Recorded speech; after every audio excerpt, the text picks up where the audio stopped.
Florida, Puerto Rico, so many places. And we have another one coming in, a big one, much bigger than they anticipated a week ago, 7 days ago.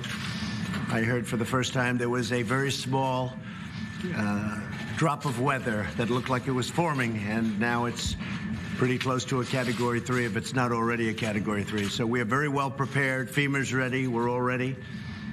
Spoke with Governor Scott. Spoke to everybody that you have to speak to, and I think that hopefully we'll get lucky, but maybe that won't happen. But we're prepared. I wanted to do this because Nikki Haley, Ambassador to the United Nations, has been very special to me. She's done an incredible job. She's a fantastic person, very importantly, but she also is somebody that gets it. She has been at the United Nations from the beginning with us, right from the beginning, and worked with us on the campaign. It's been really a long time, very intense, and she told me probably 6 months ago, she said, you know, maybe at the end of the year, at the end of a 2-year period, but the end of the year, I want to take a little time off. I want to take a little break. She's been a very successful, as you know, governor of South Carolina for 8 years. And then she did this, and this is possibly even more intense with what's going on in the world, and very dangerous and a lot of things. But she's done a fantastic job, and we've done a fantastic job together. We've solved a lot of problems, and we're in the process of solving a lot of problems. At the beginning, North Korea was a massive problem, and now we're moving along. It's moving along really nicely. I can speak for Secretary of State Mike Pompeo. He thinks the world of Nikki, and so we're all happy for you in one way, but we hate to lose. Hopefully you'll be coming back at some point, but you want to just, in maybe a different capacity. You can have your pick. But I just want to let you know, so at the end of the year, Nikki will be leaving, and we'll be in constant touch. I know that whenever you have any ideas, you're going to call me because you know all the players. And that was really the thing I think she did best at the United Nations. She got to know the players. She got to know China, Russia, India. She knows everybody on a very first-name basis, and they like her, except for maybe a couple, which is normal, right? They can't all like you, but they do. They really like her, and I think maybe more importantly, they respect her. So, Nikki, I just wanted to tell you that we will miss you. We'll be speaking all the time, but we will miss you nevertheless, and you have done a fantastic job, and I want to thank you very much. Thank you very much. Thank you. Well, I want to say, first of all, I want to thank the president for just, allowing us to come out and talk to you this way. It has been an honor of a lifetime. I said I am such a lucky girl to have been able to lead the state that raised me and to serve a country I love so very much has really been a blessing, and I want to thank you for that. But I'm most excited. Look at the 2 years. Look at what has happened in 2 years with the United States on foreign policy. Now the United States is respected. Countries may not like what we do, but they respect what we do. They know that if we say we're going to do something, we follow it through, and the president proved that, whether it was with the chemical weapons in Syria, whether it's with NATO, saying that other countries have to pay their share.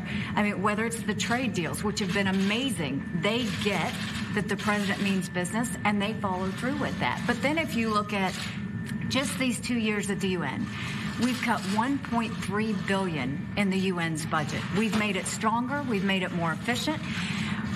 South Sudan, we got an arms embargo, which was a long time coming. 3 North Korean sanctions packages, which were the largest in a generation, done in a way that we could really work towards denuclearizing North Korea.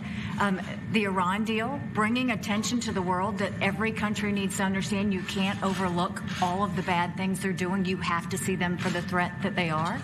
I think you look at the anti-Israel bias and the strength and courage that the president showed in moving the embassy and showing the rest of the world we will put our embassy where we want to put our embassy.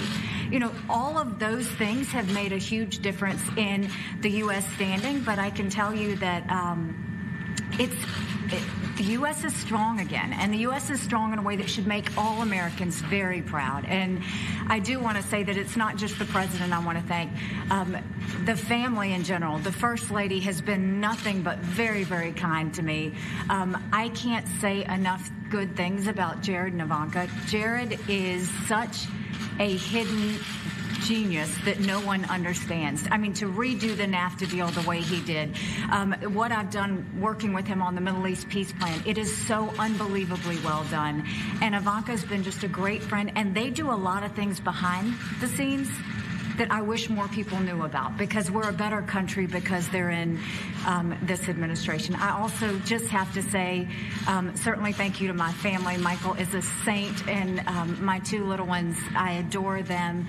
And to Team USUN. You know, they sacrificed a lot. They put a lot of time and energy into it, but they have a lot of heart and really wanted to make America proud. And so with that, I'm not leaving until the end of the year. My goal is that we make sure that everything is in good place and for the next ambassador to come in. But it's a great day in the United States, and I'm proud to have been part of the team. Now, I don't have anything set on where I'm going to go. I think that the main thing was I was governor for 6 years, and we dealt with a hurricane, a 1,000-year flood, a church shooting, a school shooting. There was a lot. And then to come in and do 2 years of Russia and Iran and North Korea, it's been 8 years of intense time, and I'm a believer in term limits. I think you have to be selfless enough to know when you step aside and allow someone else to do the job. So thank you, Mr. President. It's been an honor of a lifetime.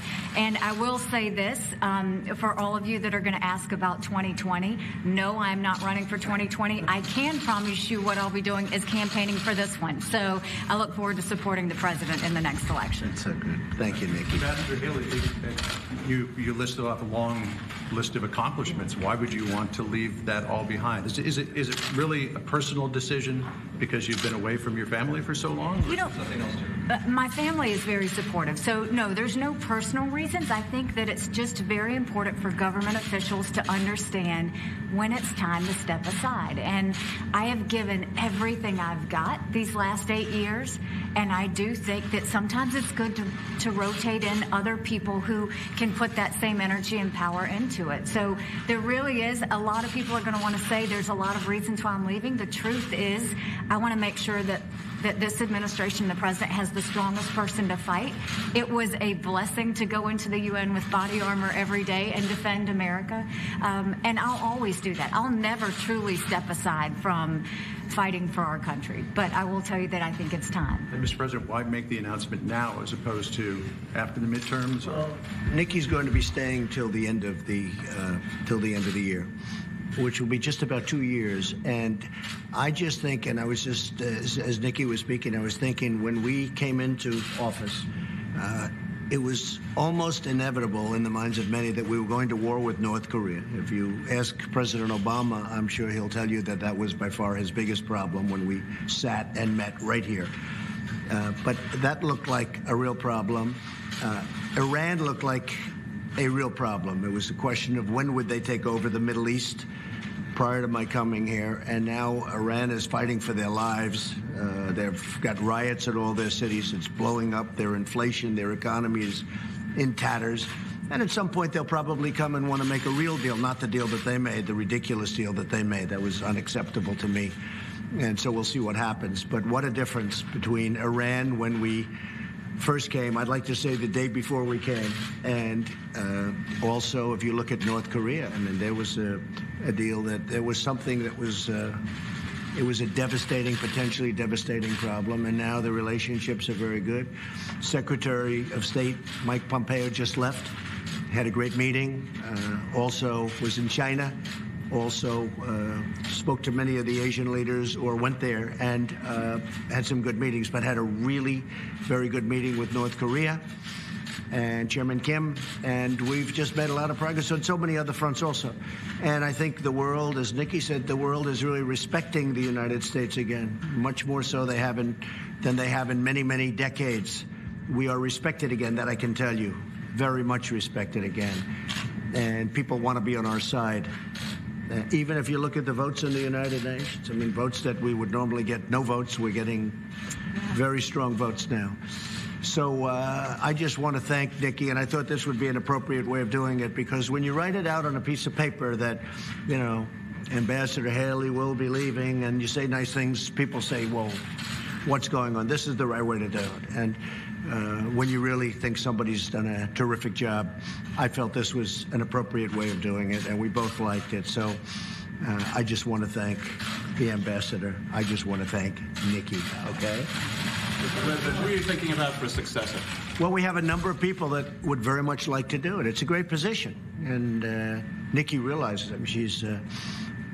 I think she's helped make it a much better position, if you want to know the truth. I think it's become maybe a more glamorous position than it was 2 years ago. Maybe I wonder why, but it is. I mean, she's made it a very glamorous position. She's made it a more importantly, a more important position. So we have, I can almost say, many people that want to do it, and they're very good people. And I'll be talking also to Nikki about that, and to the general about that, and to my staff. But we have many people that are very, very much interested in doing it. You said you just saw Secretary Pompeo. Are you frustrated by the lack of actual announcements that are coming? No, not only am I not frustrated, I think it's incredible what's happening. You're talking about North Korea? It's amazing the way the media... Who are you with? With France 24. With who? France 24. France. So it's amazing the way the media says that, you know, for 80 years they couldn't do a thing. And what are we, in 3 months of negotiation? It's ridiculous.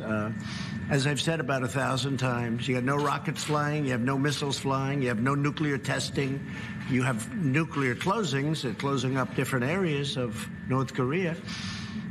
We're getting the remains back. It's already started, of our great heroes. We got our hostages back, and I didn't pay $1.8 billion like the previous administration. I paid nothing. But I have agreed to meet, and I have agreed to spend time. But how long has it been since we left Singapore? It was 3 months or so. And people say, that's the media saying, like, how could we be negative? Let's see, he's done really well. How can we be negative? Oh, are you disappointed with the speed? I think the speed is amazing. You have no nuclear tests, you have no rockets, and we have a very good relationship with Chairman Kim, which is very important. I like him, he likes me, the relationship is good. Mike Pompeo had a very, very good meeting. I mean, I spoke to him at length yesterday, and he'll be coming back. He'll be back tonight. And so, I mean, just the opposite. I think we've made incredible progress. Beyond incredible. Beyond it. I don't think some of the press, I must be, some of the press really covers it accurately and right, but some of the press really doesn't. Yes, John? Do you want to take this opportunity to tell us when your next meeting with Kim will be and where it will be? Well, it is happening, and we're setting that up right now. That was part of the reason that Mike was going over to meet. They're setting up the meeting, and we'll be announcing that probably a different location. Singapore was fantastic, but we'll probably do a different location. You get it to Mar-a-Lago?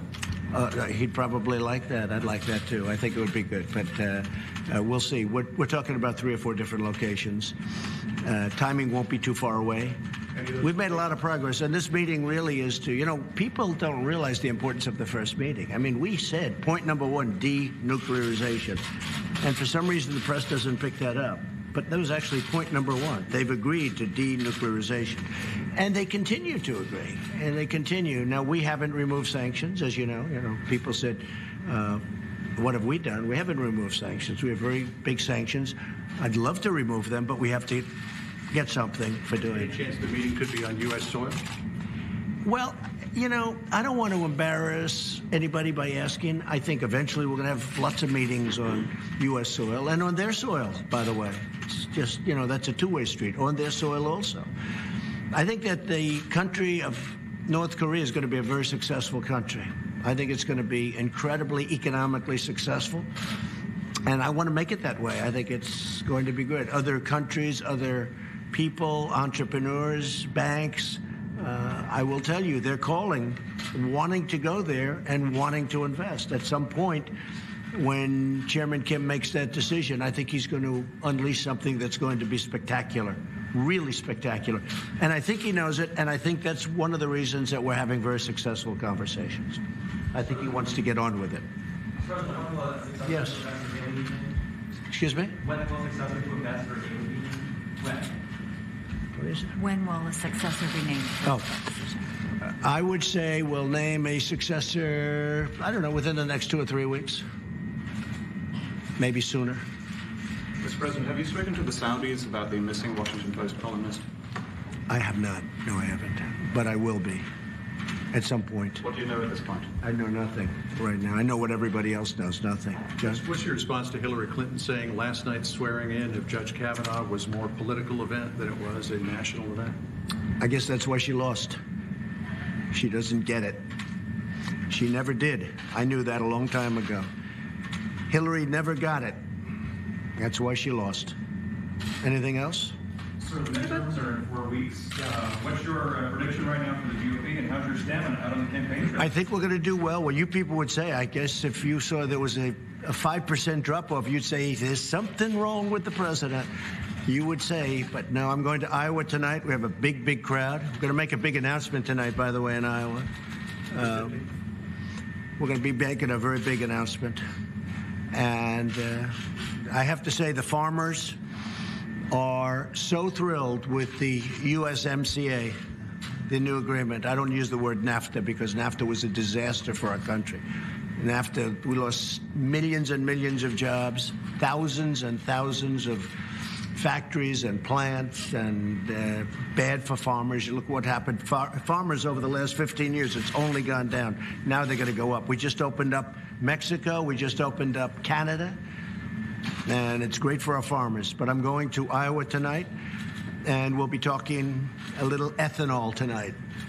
And got some great things planned. And speaking of that, I will say, if you look at industries, the steel industry in this country is back like nothing I've ever seen before. In a period of 6 months since we started doing what I'm doing, the steel industry has literally revived. U.S. Steel is opening up 8 plants. Nucor is opening up. The steel industry in our country is really, really hot. So it's really been great. But I'll be going to Iowa tonight. What about Secretary Pompeo's meeting in China? How did that go? Very well. Very well. No, we're very well. We have a very good relationship with China. But, you know, they took out $500 billion out of our country for many years, each year. And we just can't let that happen. This should have been talked about by people in this chair for many years. Look, for years and years, they were taking out $200, $300, $400, and even $500 billion a year. We helped rebuild China. If we don't do that, China's not where they are right now. And that's fine with me, but we're not doing it any longer. You promised more tariffs on China if they retaliate. Oh, sure. Absolutely. Are you going to go forward with that? 100%. If they do that, if they retaliate, what does retaliate mean? They've already retaliated. They've taken out $500 billion. I think that's the ultimate retaliation. Now, look, China wants to make a deal, and I say they're not ready yet. I just say they're not ready yet. And we've canceled a couple of meetings because I just say they're not ready to make a deal. We can't have a one-way street. It's got to be a two-way street. It's been a one-way street for 25 years. We've got to make it a two-way street. We've got to benefit also. Okay? Thank you. Any other questions? So I just want to finish because this is really the pure reason for this is, Nikki, you've been fantastic. You're my friend. And I just, on behalf of the country, I want to thank you for a great job. Thank you, Nikki. Thank you. I appreciate it. Thank you. Thank you very much, everybody. Thanks.